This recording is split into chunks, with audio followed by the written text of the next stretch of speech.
Hi, I'm Rick Dior, and today we're going to talk about some applications for the push-pull stroke, and we'll talk about mixing it up a little. One comment I've gotten over all these years of me posting videos with this technique is that people out there seem to be getting tired when you're playing it, which is normal. You get tired, it's pretty quick when you're doing this. You know, for a couple minutes straight, you're going to get tired. The main thing is to always relax your hand when you're doing it, so let it bounce.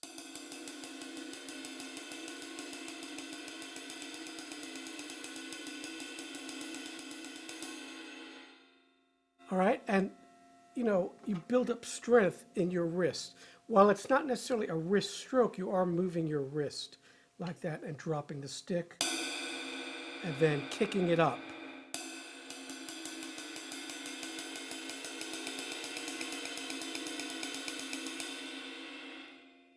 All right, so today I'll show you some basic exercises that you can use to break it up so you won't get as tired. But eventually it'll be strong enough for you to keep it going like.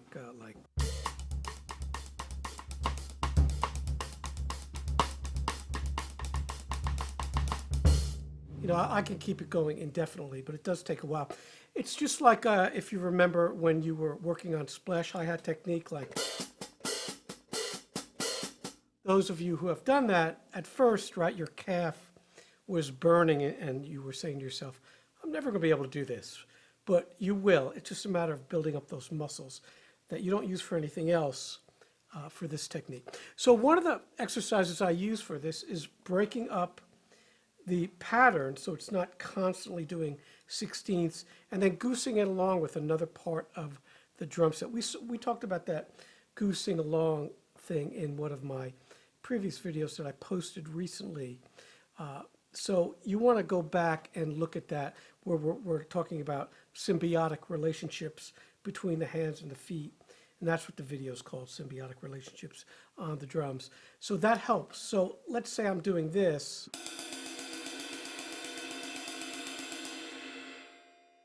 So I can keep that going without a problem, but then if I added upbeats on the bass drum,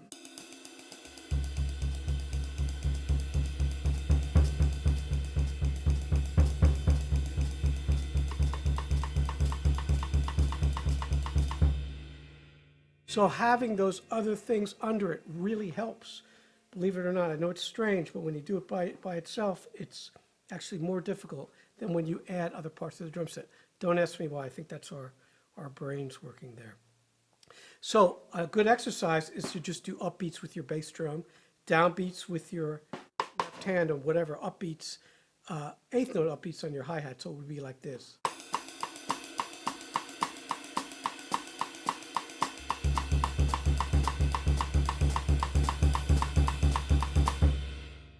And while that's pretty difficult, that will help you develop that, rather than just sitting there on a practice pad or on a cymbal just playing it by itself.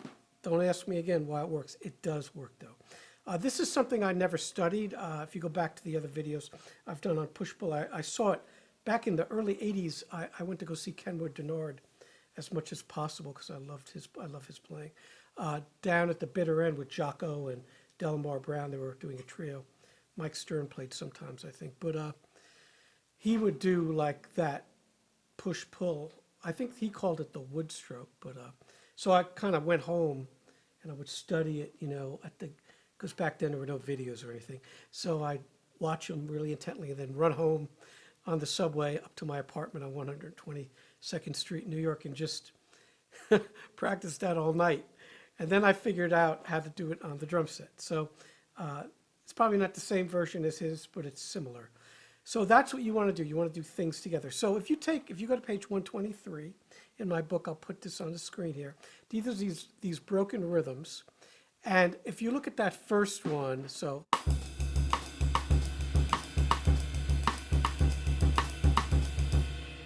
I found that kind of upbeat rhythm really, really good for developing this type of thing. So it's just the first measure, that's all.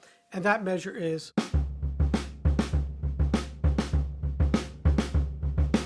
So if we get that cymbal going,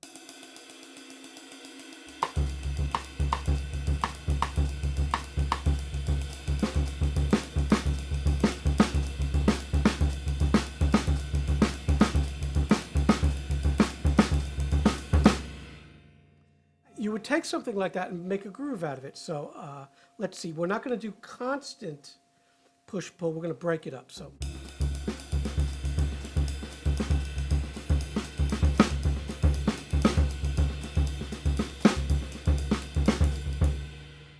that's something in 3/4 or 6/8, however you want to count it. But the idea is that I'm resting in between. So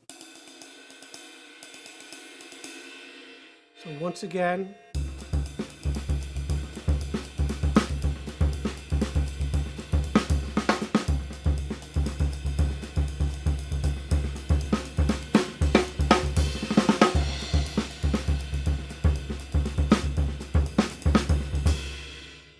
so that's a really, really great exercise. And you can go down this page like that, but anything with an upbeat on the bass drum or the snare drum. So.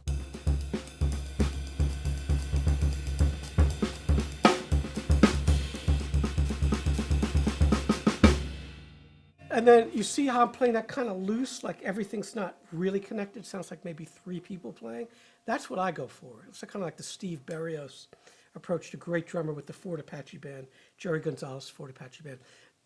If you ever saw him play live, which I got to several times in New York, he was incredible because everything he played sounded like a different guy. And it was not perfectly locked in. It grooved like crazy, but he had that kind of technique. I always tried to get it. This is a way to do that. All right? So you see what I'm doing there? I'm playing kind of loose. So.